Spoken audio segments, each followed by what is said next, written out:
Hello, welcome to Go Library of Himalaya, Washington, D.C. This is Dr. Ming.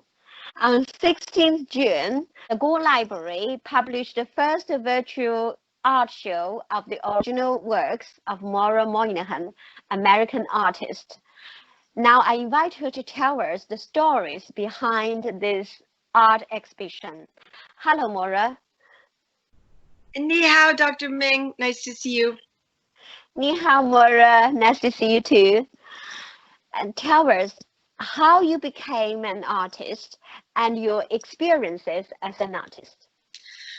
Well, my mother is a very brilliant artist, and so were my two brothers. So I started very early in life, always drawing and painting, and I kept it up, and I kind of as a hobby, but more than that, I'm kind of a travel painter, because I would always bring my paints and brushes with me on all my trips through Asia, so I could paint the places that I visited.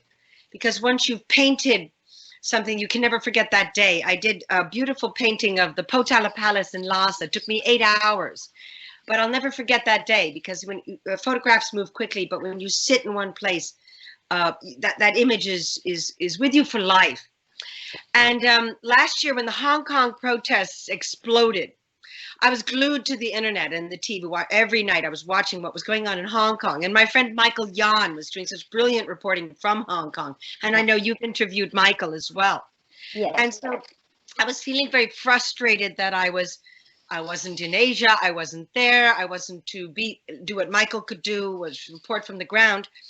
And also, I feel such exhaustion just writing articles about the CCP. I've spent my whole life writing articles about the concentration camps and in Tibet, and how they tortured children for having a small Dalai Lama picture around their neck, and trying to get people to care. And it seems like I'm glad I did it, because I have a record of work and a body of work, but they just kind of come and go. And I just got so frustrated. I said, no, writing articles is not enough. We have to do something more. We have to use art and use ridicule and use satire, because Cicero, the famous Roman senator, said ridicule is the one thing that a politician cannot survive. So I started wanting to make fun of Papa Sheep. And so I created a character. I came up with a character called Hong Kong Cat. Let me find the Hong Kong Cat. Here she is. Here's Hong Kong Cat. Yeah. And Hong Kong Cat is the super spy. And she just came to me. Literally, she just sort of appeared in my imagination one afternoon. I'm walking down the street going, how do I create a character that can tell the story of what's going on in Hong Kong? And she's kind of my alter ego. She's a chain smoker, which I'm not anymore, but I was for many years when I was a hard-bitten journalist working for Radio Free Asia. And she's always dressed like a spy. She's always wearing Lenin glasses, not Vladimir Lenin, John Lennon. I'm a Marxist-Leninist, Groucho Marx and John Lennon. And so in this one, she's when PRC, CCP, blood debt. The blood debt bubble is going to explode. Tick tock, tick tock, tick tock, tick tock, tick tock. You know, TikTok is, of course, also a CCP media platform. And I tell all my friends, don't use TikTok, don't use Zoom. They go, why? I said, because the CCP is going to hack all your data. You know, well, if people don't listen to me, I just move on. So here she is on a date with Wall Street Willie and Davos Stan. And Davos Stan says to her, Miss Hong Kong Cat, you're a top millennial influencer. We need wiggle room on She's Disease. And it was Michael Yan who came up with She's Disease as a name for the CCP virus, which I think is wonderful. And here she is again asking, hey, CCP, how you going to spin? She's Disease, please. There's Hong Kong Cat again. And here she is with, oh my goodness, there's hedge fund Harry and equity Eddie, who are also on a date with Hong Kong Cat, saying, you know, we're thinking of shorting the PRC because She's Disease is the supply game changer. And oh, here's one of my favorites. Papa, she's got a brand new bag. You know that James Brown song, Papa's got a brand new bag? Well, Papa, she's got a brand new bag. Coronavirus cover-up king. And so this is another one I like. Remember this, when the New York Times, everything, oh, what you read earlier, which is so disgusting. The CCP kicks New York Times, Wall Street Journal, Washington Post journalists out of China, but they go, oh, China's doing such a great job containing the virus and making a vaccine. Mr. CCP says, chill out, that virus thing, we got this. And so do all our global partners. Thank you for sharing. So it goes on. And this one I like too. Cast out your CCP stocks yet? Sure looks time sensitive. Because I also wanted to use the language of the business community, you know, like time sensitive, open the kimono, big data. You know, it's kind of like the destruction of the English language. And I called it CCP for Dummies, inspired by my favorite book, Doing Business in China for Dummies. You can get it on the internet. The one that's sold out that you can't get anymore is Selling Real Estate in China for Dummies. That one I can't buy, but you know, so I called it CCP for Dummies because really, you know, we need a dummies book on the CCP. And I want to thank you, Dr. Ming, and your wonderful husband for putting together my very first virtual art show, because we were going to have an exhibit this spring at Mr. Guo's library, art gallery in New York, but the CCP virus, she's shut New York, so maybe we'll do it again one day. But it's interesting to me how my Western friends, those who really get the CCP and care, they really responded and they thought it was so funny. But a lot of people just didn't get it. But I'm getting an incredible response from the Chinese audience and the Tibetan audience. They all love it, you know. And I wanted to use satire and I wanted to use ridicule. And I also wanted Hong Kong Cat to symbolize the people of Hong Kong, but put up a fight against the CCP and are watching. So even if they all get killed, we're going to record what happened. So the CCP one day will have to stand trial for crimes against humanity.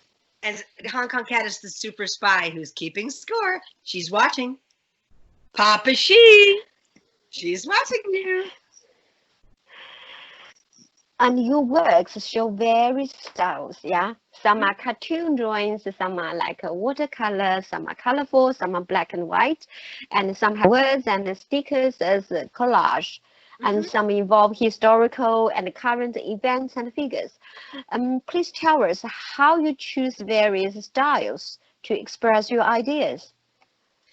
Well, most of my training has been as a watercolorist because it's a travel painter's medium, because it dries quickly and it's light. Oil paintings are very large. And I also love pen and ink. And really, I just decided to mix it up depending on what mood I was in. I did a whole series of collages that I think I showed some of them on our last interview, where I cut out pictures of Xi Jinping partying with Obama and Bush and Bill Clinton, and with a picture of my friend Palden Gyatso, the Tibetan monk who spent 33 years in Dropsy prison in Lhasa, you know, in handcuffs, you know, in between Bill Clinton clapping and Mitch McConnell clapping, saying, it's all good, you know. And so I also wanted to use humor as much as I could in satire, because that's a very powerful way to ruffle your enemy. And I also sometimes, you know, I'm a black and white, like is very powerful if it's a more serious message. Color if you want to be a little bit more jocular, but it just sort of depends what mood I'm in. And I kind of let Hong Kong Cat, my character, tell me what she wants to do. And Hong Kong Cat, oh, here she is again. You know, this is a phrase that really in business called the open the kimono. I don't know where that came from. Like, Chimerica Inc. needs big data on Xi's disease. You have a comparative advantage, so let's open the kimono, baby. Because he also, of course, wants to date her. And she goes, wow, sounds like a no-brainer. You know, all this language they use is so stupid. So I wanted to make fun of it, you know, and make fun of the guys. And I make their eyes green and red, because in Indian mythology, those are the colors of asuras, which are demons. And I do believe, like a lot of my Tibetan friends, that the CCP is a demonic entity controlled by Dundre is the Tibetan word and Asura is the Sanskrit word. So I wanted to show these American and Western business collaborators as Asuras and Dundres. What's the Chinese word? You must tell me. for demigod, for demon. 恶 There 魔 must be lots. Hmm? 恶魔魔鬼 that means Yeah. demon. Yes. All right. All right. Yes. Yeah. Tell us about the music used in this exhibition. Oh, well, I have recorded 3 albums, and you can find all of this on my website, Maura Moynihan 1957, Yes. where it's all there. And the song Mahadevi Kinam came to me when I was in Kathmandu, Nepal. And Kathmandu has tragically, Nepal has become a tributary state of the PRC, of China.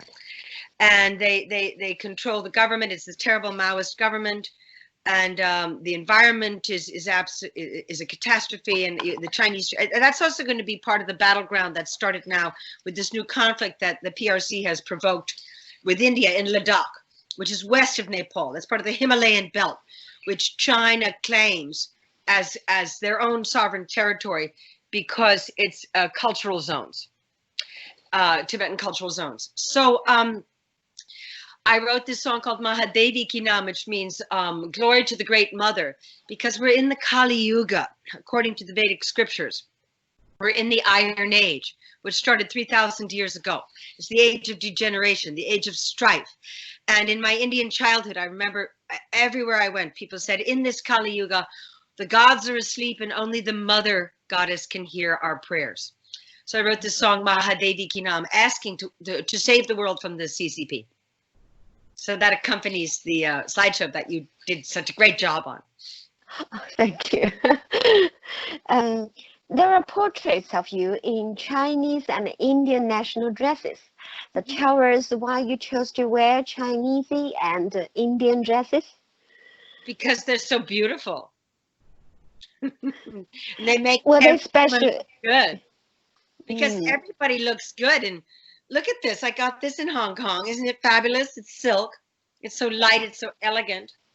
Because I mean, I always said shopping in Hong Kong is a religious experience, at least for me, you know. And so another reason I like to wear Asian clothes in the country, I mean, because it makes me feel closer to the culture and the people, you know, and it inspires my imagination. It fires my imagination, so I can channel much better the feeling of the culture and the feeling of the people. Now, tell us about the blood painting of China Daily. Oh, okay. Thank you for asking. Well, I'd had this idea for a long, long time because, again, the normalization of the CCP, which is very, very dangerous. We're seeing how dangerous it is when you see people in the elite and mainstream media repeating Chinese Communist Party talking points. So everywhere I go in New York City, just about every single corner has a China Daily news box, and they've been there for years. And sometimes in the past, when I was angry, I'd kick them over. And, you know, as we know, earlier this month was the 31st anniversary of the Tiananmen Square massacre.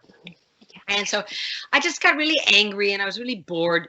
And so I went to a paint store that just happened to be open, a little local store. And I bought all these bottles of acrylic paint.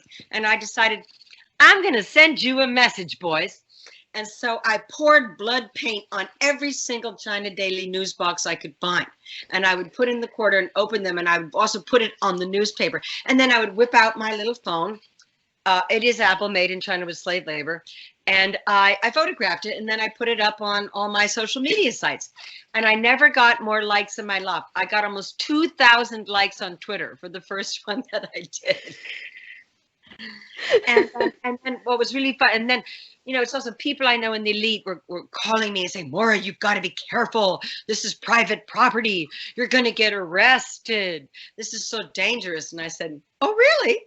Let them come after me, because I will sue them for damages to my city.